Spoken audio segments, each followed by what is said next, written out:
Genesis ti aduonum krono. Na Jacob sim ko apuye ma asase so na ohunui na hwe asubra bi wo wuram na hwe nyankuo miensa boaboa ho wo ho efiri se abura no mu nsuo na osa ma nyankuo no nom na obo kokuru da abura no ano eho na obo nyankuo nyina ano na womuni obo no firi abura no ano na wo ma nwan no nom na womuni obo no to abura no so bio wo ne dabre ho. Na Jacob se won se Minuanu mufri he. Na o se yefi Haran. Na o se won se munim na hoba Laban ana. Na o se yeni no. Na o se won se ne ho ye. Na o se ne ho ye na hwe ne baba Rahel ni nwan na erebai. Na o ka kire won se hwe ade nyansa kura na ebra oboaboa moakura no nyanuri momma nwan nsuo nom na monkoma wonkodidi. Na wo se yentumi gise waboabo nwankuo no nyina no na wamuni wabo no afiri abura no ano ansa na yama enwan no anom.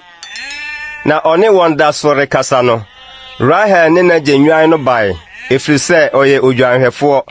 Na Jacob hunu ne na nua Laban ba Rahel ne na nua Laban nwan no otwepini kumuni obo no firi asubra no ano na oma ne na nua nwan no nsuo no mon. Na Jacob fe Rahel ano na oma ne susui. Na Jacob ka kire Rahel se oye naja nua na oye Rebeka ba na otutu mrika ko ka kire naja. Na Laban tie ni nua ba Jacob nka no otutu mrika kosia no na oye no atu fe na no na ode no ba ne fie na oka nsemi nyina kire Laban. Na Laban ka kire no se ampa uya me do mpe ne me honam. Na otena ne nchen beye bosome. Na Laban se Jacob se Enam so ye me nua nti obeso me kwana kire me de enya wakatua. Nso Laban wo mama banu opani no din de Leah na akuma no din de Rahel. Na Leah anima ye muamua na Rahel ho ye fe na nanim ye nyam. Na Jacob do Rahel na oka se oba akuma Rahel nti mesum mfienson.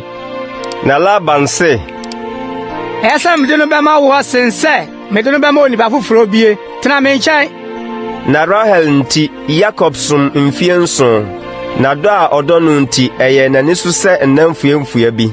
Na Jacob ka kire Laban se fa me yire mame na me nanu adu na me nkɔ ne ho. Na Laban boaboa krom hofo nyina ano na otopono.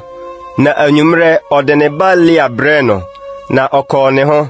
Nso Laban de na bawa Silpa ma ne ba Leah ye na bawa. Na ade akye no na hwɛ Leah nie na ɔsɛ Laban se ɛdeɛ na wayɛ mi ɛnyɛ Rahel nti na mesum wo na ade nti na wasisi mi. Ɛna Laban se Ye ha de onya no sa wo ma kuma no nware ansa na wode abakan ama di ne nkyai na awotwi na ye de oyin so be ma wo soma obeso me mfiansu bio ho. Na Jacob yesa na odi ne nkyɛn na ɔtwe no na ɔde ne ba Rahel ma no aware.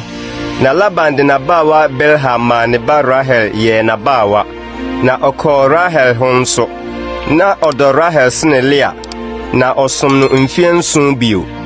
Na Awurade hunu sɛ ɔtane Leah no obue ne yam na Rahel de ɔyɛ obonini. Na Leah nyinsane na ɔwɔ ɔbabarima na ɔto ne din Ruben aseɛ ne monhwɛ babanin. Na ɔse Awurade ahemama ne na afei de me kunu bedome. Na onyinsane bio na ɔwɔ ɔbabarima na ɔka sɛ Awurade ate sɛ wɔtaa me nti na wɔde oyi nso ama me. Na ɔto ne din Simeon aseɛ ne otie. Na onyinsane bio na ɔwɔ ɔbabarima na ɔse Afei ansa na me kunu de ne ho bɛfa me ho efiri sɛ me ne no awo mmebarima baasa. Enti ɔto ne din Lewi aseɛ ne ahofam. Na onyinsane bio na ɔwɔ ɔbabarima na ɔse Ye de meyi Awurade ayɛ. Enti ɔto ne din Yuda aseɛ ne ayɛyie na na wɔ mu twɛn.